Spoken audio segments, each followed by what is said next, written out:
सनातन धर्म की जय हो। संपूर्ण रामायण भाग 101। आज हम सुनेंगे रामचंद्र जी का रावण की मृत्यु के बाद समय नीति, ज्ञान पूछना और मंदोदरी का राम से नियम बदलने का अनुरोध करना। तो जब रावण अशक्त हो जाता है, गिर जाता है, तब रावण जग में तुम सा योद्धा, तुम सा ना आन वाला कोई, तुम नीति विशारद पंडित हो, तुम सा ना ज्ञान वाला कोई। रामचंद्र जी कहते हैं रावण से कि तुम सा ज्ञान वाला कोई नहीं है, इसलिए मृत्यु से पहले तुम कुछ नीति सिखाते जाओ हमें। हे विज्ञानी अपना अनुभव कुछ तो बतलाते जाओ हमें। रामचंद्र जी रावण से कहते हैं कि अपना कुछ अनुभव, अपना कुछ ज्ञान मुझे भी बताते जाओ, देते जाओ। तो मान बढ़ाते भक्त का किस प्रकार भगवान, यही सोच उस होठ पर आई कुछ मुस्कान। रावण क्या कहता है? बोला अब इतनी शक्ति नहीं जो नीति शास्त्र का वर्णन हो, हाँ इतनी सांसें बाकी हैं जिससे कुछ आज्ञा पालन हो। कहता है इतनी सांस बाकी हैं जिससे मैं आपकी आज्ञा का थोड़ा सा पालन कर सकता हूँ। दो बातें केवल कहनी है, शुभ कार्य शीघ्र करना अच्छा। दो ही बातें बताता हूँ कि शुभ कार्य जो भी हो वो जल्दी से जल्दी कर लेना चाहिए, और जो दुष्कर्म हो, जो बुरे कार्य हो, उनको जितना हो सके टालना चाहिए। तो कैसे बताता है? दो बातें केवल कहनी है, शुभ कार्य शीघ्र करना अच्छा। दुष्कर्म टले जितना टालो उसका सदैव टलना अच्छा। मैंने सोचा था लंका में मैं क्षीर सागर ले आऊंगा, और वो ला भी सकता था लेकिन वो उसको टालते चला गया। मैंने सोचा था लंका में मैं क्षीर सागर ले आऊंगा, ये भी सोचा था स्वर्ग तलक जाने का मार्ग बनाऊंगा। पर आज करते करते मुझसे कर्तव्य रह गया, वह मन में ही रही कामना, वह रह गई अपूर्ण योजना। वह मैं उसे कल करते चला गया और कर नहीं पाया। और फिर क्या किया मैंने? पर नारी चोरी करने का कर डाला कार्य शीघ्रता से। जो दुष्कर्म था उसको मैंने जल्दी से कर लिया। पर नारी चोरी करने का कर डाला कार्य शीघ्रता से, परिणाम उसी का यह पाया, चल दिया आज मैं दुनिया से। अच्छा यह नीति समाप्त हुई, कहनी अब एक हृदय की है। तुम समझे हो जीते हैं हम, पर नहीं जीत मेरी ही है।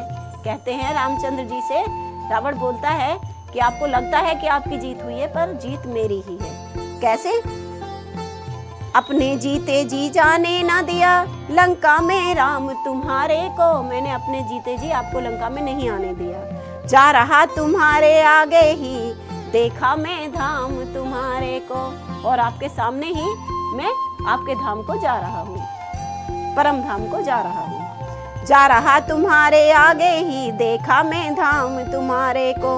मुझसा पापी दुष्ट का मरना ही है ठीक, खोली थी मुझ नीच ने बैर बंधु की लीक। मैंने बंधु बैर की लीक खोली थी। इस प्रकार कहकर बढ़ा आगे को लंकानाथ, भक्त विभीषण से मिला आतुरता के साथ। प्रेम सिंधु में लय हुए अच्छे बुरे विचार, खोए दो बंधुओं ने अपने सभी विकार।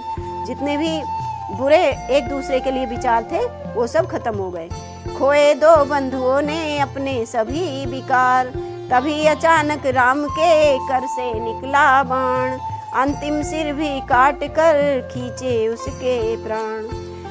सिर 10वां शीश का प्रभु पद गिरा तुरंत, धड़ भाई पर ही रहा हुआ इस तरह अंत। सुनकर विभीषण का तभी सबने हाहाकार, वह भी धड़ के संग गिरा सुध बुध सभी विसार। जब चेत हुआ तो चिल्लाया, मैंने ही घर को ढाया है, हा भाई होकर भाई का रण में संहार कराया है। ये कह कहकर पछता रहा है। पर बड़ा भाई था अनुचित क्या, जो उसने लात लगाई थी। कितना पश्चाताप है कि वो तो बड़ा भाई था, उसने मुझे लात मार भी दी थी तो कोई बात नहीं है। वह बड़ा भाई था अनुचित क्या जो उसने लात लगाई थी, पर मैंने इतने पर ही क्यों उससे शत्रुता बढ़ाई थी। अपमान लात से समझा तो मुझ में फिर सहिष्णुता रही कहाँ, फिर मुझ में सहनशीलता कहाँ रही जो मैंने उस लात को अपमान समझ लिया। तो शिष्टता गई, नम्रता गई, फिर भला साधुता रही कहाँ, फिर मैं साधु कहाँ रहा, मैं एक सत्यता पर रहने वाला कहाँ रहा। संकुचित चित्त होने से अनुचित यह हुआ मुझी से था। भाई था बड़े गुणों में भी, भाई था बड़ा गुणों में भी, लंका का मान उसी से था। इतने में मंदोदरी आई करती हाय, गिरी लाश पर चीख कर हा लंका के राय। आंखें पसार कर दुनिया ने प्राणेश्वर के तन को देखा, आंखें पसार कर दुखिया ने प्राणेश्वर के तन को देखा। लोहू से लथपथ छिन्न भिन्न अपने जीवन धन को देखा। चिल्लाई हाय सुहाग गया, श्रृंगार गया, साम्राज्य गया, घर के राजा के साथ साथ घर की रानी का राज्य गया। फिर क्या कहती है श्री रामचंद्र जी से, ईश्वरीय न्याय बदल दो तुम जो जग में बहुधा करते हो। पति को पत्नी से प्रथम मार, पत्नी को विधवा करते हो। कहती है श्री रामचंद्र जी से कि ये जो पति को पहले पत्नी से मार देते हो, उसे विधवा करते हो, ये नियम बदल दो, ये नियम अच्छे नहीं हैं। पति को पत्नी से प्रथम मार, पत्नी को विधवा करते हो। यम को अब ऐसी आज्ञा दो, यह उल्टा नियम सुधर जाए। पीछे से पति के प्राण जाएं, पहले अर्धांगिनी मर जाए। विधवाओं की चीखें आहें क्या तुम तक नहीं जाती हैं प्रभु। कहती हैं जो विधवा इतनी दहाड़े मार मार कर रोती हैं, इतना चीखती हैं, क्या ये चीखें आप तक नहीं पहुंचती हैं। विधवाओं की चीखें आहें क्या तुम तक नहीं जाती प्रभु। यह प्रलय काल की आवाजें क्या तुमको नहीं रुलाती प्रभु। यदि न्याय निधान कहते हो तो करो न नारी को विधवा, अन्यथा कहेगी अन्यायी तुमसे सुखकारों को विधवा। वरना सारी विधवाएं आपको हमेशा अच्छा नहीं बताएंगी, अन्याय ही बताएंगी कि आप अन्यायी हो। घंटों तक रोती रही दुखिया इस प्रकार, चूड़ियां तोड़ी हाथ की बिछुए दिए उतार।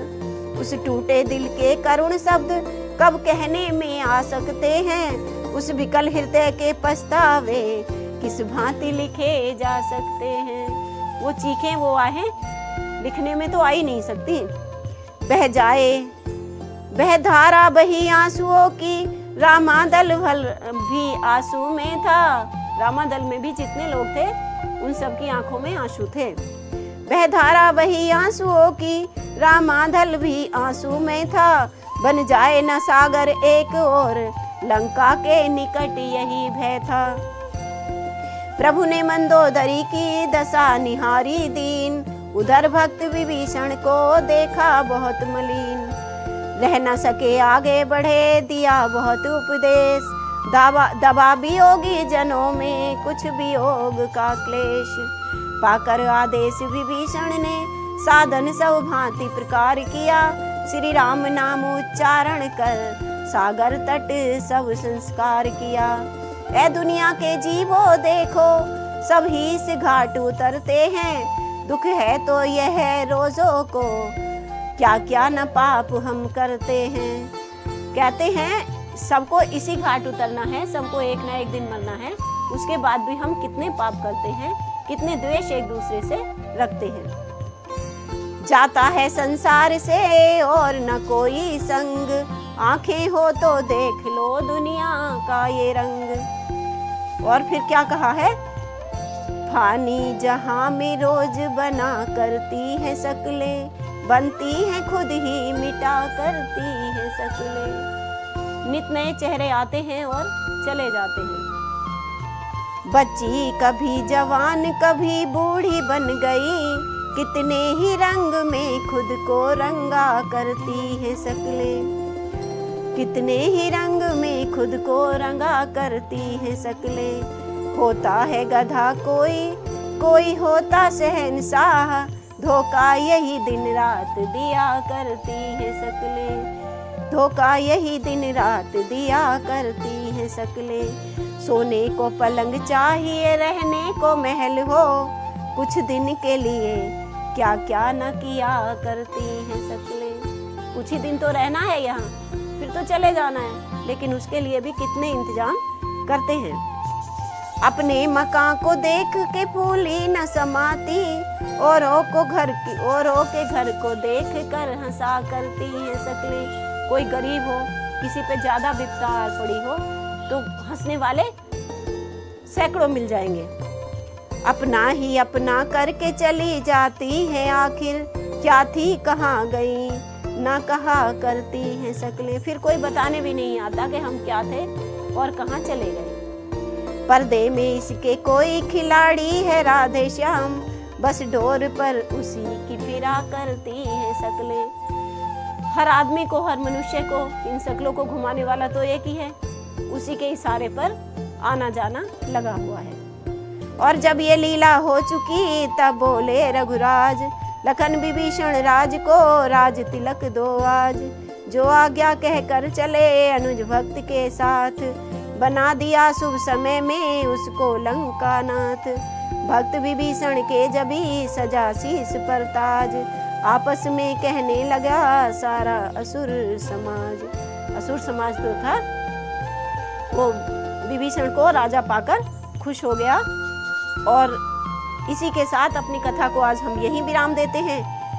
कल हम सुनेंगे सीता जी का रामचंद्र जी की पास आने की तैयारी करना। रामायण के पिछले भाग देखने के लिए साहित्य संगम की संपूर्ण रामायण प्लेलिस्ट पर जाएं, वीडियो को लाइक करें, चैनल को सब्सक्राइब करें और हमारी वीडियो आपको कैसी लगी कमेंट करें। जय सीताराम, जय राधे श्याम, हर हर महादेव।